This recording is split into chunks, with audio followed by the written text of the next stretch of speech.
This happened when I was in high school, around 2014, in a small town in the United States. It wasn't a dangerous town. Nothing ever really happened there. That's probably why what happened inside our school stayed quiet for so long. Our regular English teacher went on medical leave unexpectedly. No explanation was given.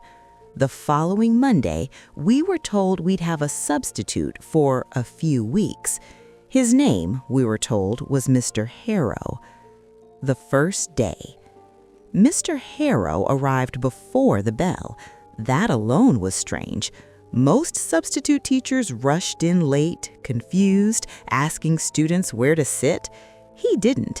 He was already standing behind the desk when we walked in, hands folded, eyes closed.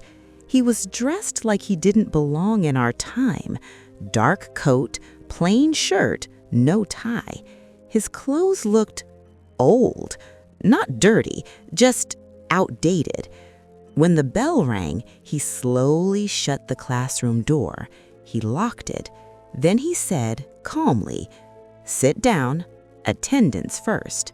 No introduction, no greeting, just that. Attendance. He didn't pick up the register. He didn't open a laptop. He simply stood there, eyes still closed. Then he began calling names, perfect pronunciation, correct order, every single name, even students with difficult last names. When someone answered, he nodded once. When someone didn't answer, he paused, not for a normal amount of time, too long, long enough for the room to feel uncomfortable. Then he would nod anyway, as if someone had responded quietly. No one laughed, no one whispered. We were all listening. The first name that shouldn't have been there. About a week later, something changed. He called the name of a girl who had transferred schools months earlier. Everyone noticed.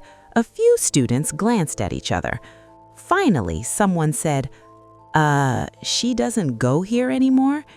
Mr. Harrow tilted his head slightly, smiled, just barely, and said, "Good, you're still here."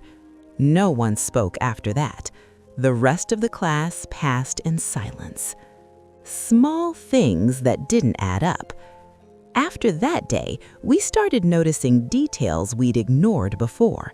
Mr. Harrow never ate lunch, never used the restroom, never left the classroom during breaks. Teachers would pass by the door, look inside, then quickly walk away. And the strangest part? At the end of every class, he never dismissed us. The bell rang, we waited, then he'd quietly say, "You may go." Only then could we move. The disappearance. 2 days later, that same student, the one whose name he called, was reported missing. Her parents said she never came home from school. Police questioned students. Teachers acted concerned. No one mentioned Mr. Harrow, not yet. Then, during attendance the next morning, he called her name again. This time, something happened. From the back of the room, a chair moved, just slightly, the sound of wood scraping against tile. Everyone turned around. No one was sitting there. Mr. Harrow nodded, satisfied. More names, more silence. Within a month, 3 students were gone. All of their names had been spoken during attendance after they were already absent. Students began refusing to sit in the back rows. Some claimed they felt breathing near their ears. Others said they heard whispering when Mr. Harrow paused during roll call, whispers that sounded like their own voices. The investigation. Administration finally intervened. They tried to locate Mr. Harrow's employment records. There were none. No background check, no hiring paperwork, no substitute agency, nothing. Security footage was reviewed. The footage showed Mr. Harrow entering the classroom every morning at exactly the same time, but never, not once, did it show him leaving. Not after school, not at night. The classroom door never opened for him. The last day. One morning, the classroom door was locked from the inside. Police forced it open. The room was empty. No desks disturbed, no signs of struggle. But on the chalkboard, written in neat handwriting, were names. Dozens of them. Some crossed out, some circled. All former students. The register was found on the desk, open, with fresh fingerprints on the pages. No fingerprints matched any living teacher. Aftermath.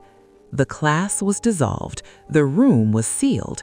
The school never officially acknowledged what happened, but students still talk. They say if you walk past that classroom during attendance hours, you can hear a door locking and a voice saying, "Sit down, attendance first." And if you listen closely, you might hear your name. Final note: none of the missing students were ever found, and no substitute teacher named Mr. Harrow has ever been identified. If your teacher takes attendance without looking at the register, make sure your name isn't spoken twice. This story was shared by a man who refused to give his real name. He said he didn't want attention. He didn't want sympathy. He just wanted people to know what can happen when a house listens. It happened in 2009 in rural England. The move.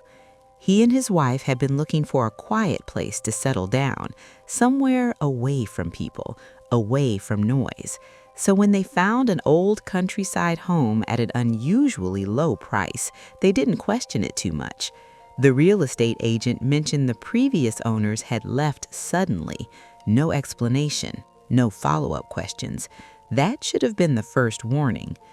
The early nights. The first few nights were normal. Too normal. No creaking floors, no drafts, no strange smells. The house felt still, as if it was holding its breath. Then one night, they heard it. Knocking. 3 knocks. Slow, evenly spaced, deliberate. They froze. The sound came from inside the walls. They told themselves it was old pipes, wood contracting. That explanation worked until the house began responding. When the house replied. One night, the man got frustrated. The knocking wouldn't stop, so he knocked back on the bedroom wall. 3 knocks. Immediately, 3 knocks answered. Same rhythm, same spacing, from inside the wall. They didn't sleep that night. Mimicry. After that, the house started copying them. If his wife cleared her throat, the sound repeated from the hallway. If one of them whispered something privately, the words came back seconds later, perfectly spoken, but emotionless, like a recording played through a human mouth. Sometimes the whispers came before they spoke. The crawl space. A month later, the man noticed something wrong with their wardrobe. The back panel didn't sit flush. Behind it was a crawl space, hidden, unfinished. Inside, the walls were covered in markings, tallies, hundreds of them, some old, some fresh. Next to each tally was a name. Most were crossed out, hard, violent, as if someone didn't want those names remembered. One name wasn't crossed out, his wife's. The night she vanished. That night the house was quiet, no knocking, no whispers, just silence. He woke up to find his wife gone, no signs of struggle. Her phone was still charging, her clothes still folded. The bed was warm, but the house felt different. He said it felt full. Escape. He ran, left everything behind. He didn't lock the door. He didn't look back. The police investigated. They found nothing. No fingerprints, no forced entry. The house was declared abandoned. After. He says he never sleeps properly anymore because sometimes when he lies awake at night, he hears knocking 3 times, and when he holds his breath, something knocks back from inside his head. Final warning: if a house ever answers you, stop knocking because it's already learned your voice and it's waiting for you to speak again. The last bus stop. This happened to a college student in Canada in 2016.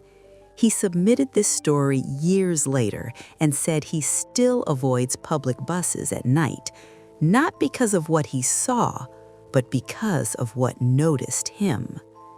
He attended late-night classes and usually caught the final bus home. The route was long, quiet, and mostly empty by midnight.